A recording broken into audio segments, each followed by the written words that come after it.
La futura Ley de Gestión de Identidad y Datos Civiles mantiene la actual estructura del registro civil y la cédula, pero incorpora innovaciones que no tienen precedentes. La sustitución del campo sexo por género probablemente es el más comentado, pero a la vez el más polémico, pues en la propia comunidad LGBTI han surgido reparos, argumentando el supuesto carácter discriminatorio de la norma. Es el tema de nuestra primera entrevista de hoy. Alexandra Ocles, ex asambleísta constituyente, ex secretaria de los pueblos, asambleísta nacional por Alianza País, coordinadora de la bancada legislativa.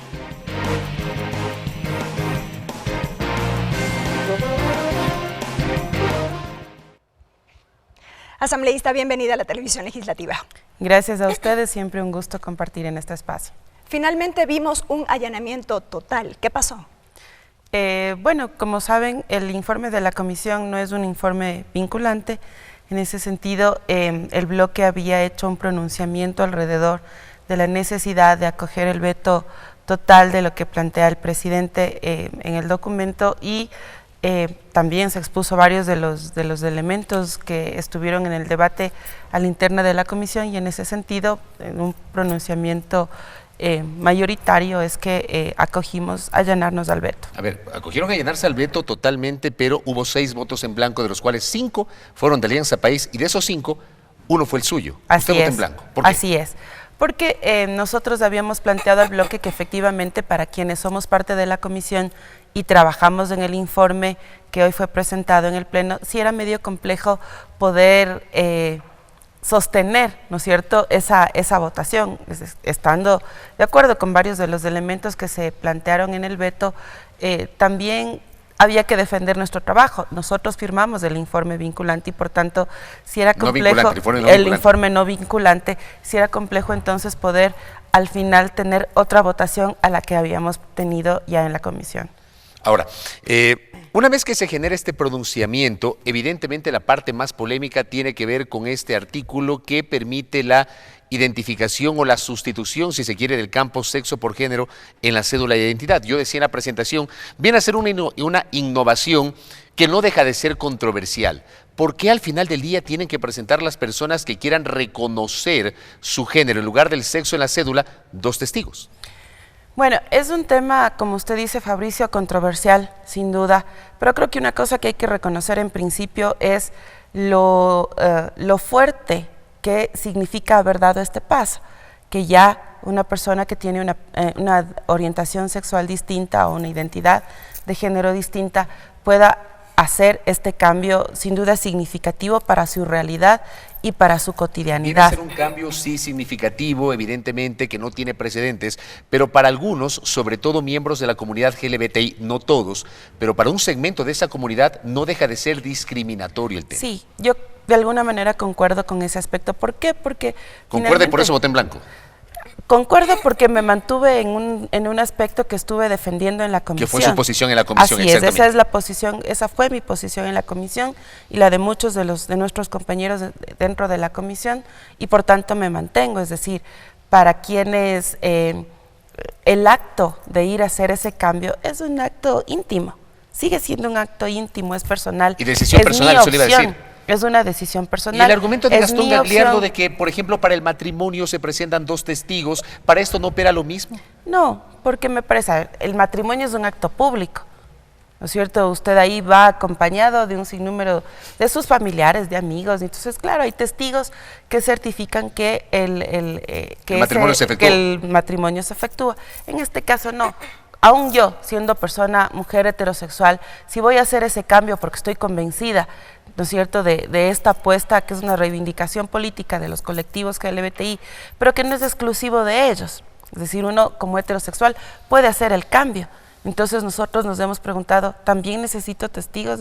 Además, porque esos testigos tienen que ser de sexo de autodeterminación contraria a la que yo decido.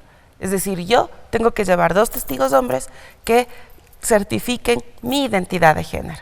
Entonces creo que ese es un tema que no ayuda a este paso que se dio. Pero mi posición personal, y eso va a pasar en el futuro. Sí, eso va a pasar. Es un tema que se tendrá que reglamentar luego ya más adelante para que eso pueda operar, pero sin duda, digamos, yo me quedo con haber podido reflejar en la ley este paso que para la comunidad LGBTI es fundamental. No es como nos gustaría, cierto, no es, pero es un paso significativo. Veíamos en el reportaje que el asambleísta Ramiro Aguilar mencionaba que al menos él no había identificado motivación alguna para justificar este requisito como lo planteó el Ejecutivo asambleísta. Y más allá de esto también cuestionaba qué se supone que se debería preguntar cuando estén allí los dos testigos para certificar precisamente esto. Es que por eso digo, siendo un acto tan íntimo, es bien complejo que yo tenga que llevar dos personas que testifiquen por mi nueva identidad de género, ¿no es cierto?, por mi orientación sexual.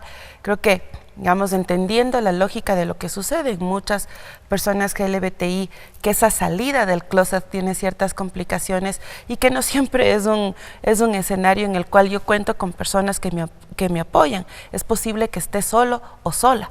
Y en ese escenario, entonces, cómo los testigos aportan, sigue siendo un tema digamos, de seguir tratando, me parece a mí, de seguir debatiendo, pero en todo caso ya está el veto aprobado. Esto deberá, además de ser ya publicada en el registro oficial, trabajarse el reglamento, y entonces en el reglamento esperamos se pueda clarificar esos aspectos a fin de que la norma pueda tener una aplicación efectiva y no signifique mayor discriminación. Permítame aprovechar la oportunidad de su presencia en nuestro informativo para hablar de un tema que fue polémico y que puede ser la noticia política del día. La decisión de Fernando Bustamante de desafiliarse, es un movimiento, no operan las afiliaciones sino las adhesiones, de separarse del movimiento Alianza País. La víspera renunció a la presidencia de la Comisión de Asuntos Internacionales.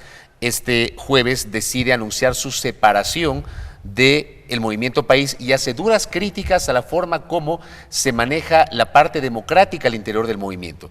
¿Cuál es su reacción al respecto? Fabricio, yo lamento profundamente la salida de Fernando. Yo respeto, aprecio, sé de la valía de Fernando Bustamante y del aporte de Fernando Bustamante a este proceso.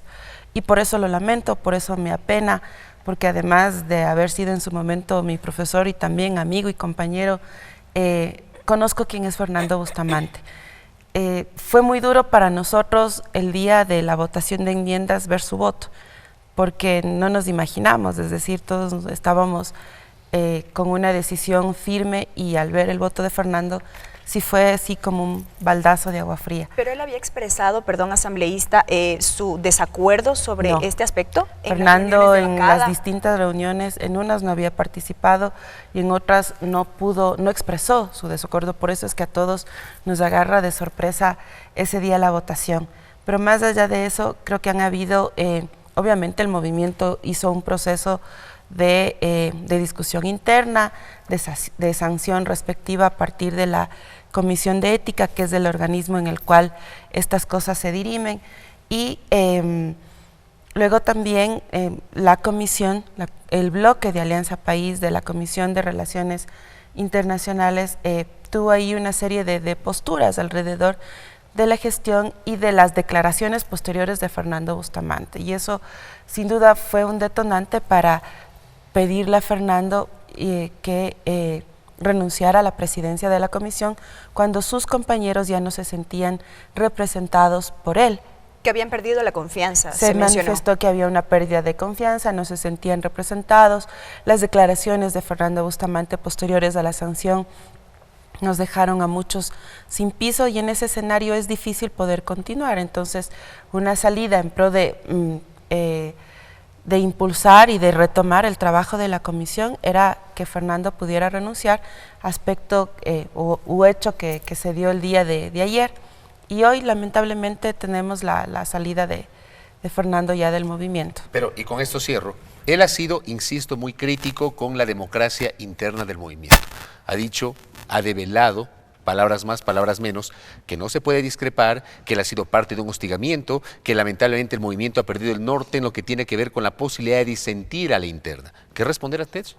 Fabricio, es decir, hay momentos en el movimiento en los que uno puede tener opiniones distintas y las tenemos todo el tiempo, es decir, no es que somos todos con un pensamiento único y así nos nos movemos, ¿no? A la interna del bloque hay serias discusiones y sendas discusiones alrededor de diversos temas. Lo que hoy acaba de pasar con el allanamiento al veto requirió de sendas discusiones internas y de posiciones absolutamente distintas, como en cualquier otra ley. Pero más allá de eso, cuando hay una decisión tomada mayoritariamente dentro del bloque, todos sabemos que nos acogemos a esa decisión más allá de estar de acuerdo o no. Nos acogemos a esa decisión, pero además uno sabe que en términos de ser parte de un movimiento político, uno también tiene que someterse a la disciplina partidaria, ¿no es cierto? Y en ese sentido hay unas normas que tengo que cumplir. Y Fernando sabía que aunque él haga objeción de conciencia, esa objeción de conciencia tiene unas consecuencias y unos resultados que ya han sido vividos durante todos estos días. Asambleísta, gracias por el tiempo. A Muy gentil. ustedes. Gracias. Alexandra Ocles, quien es asambleísta nacional por Alianza País, coordinadora de la bancada, comentando los temas de coyuntura, la decisión de la Asamblea de allanarse a la objeción parcial del Ejecutivo a la ley de datos civiles y también la decisión de Fernando Bustamante de separarse de Alianza País.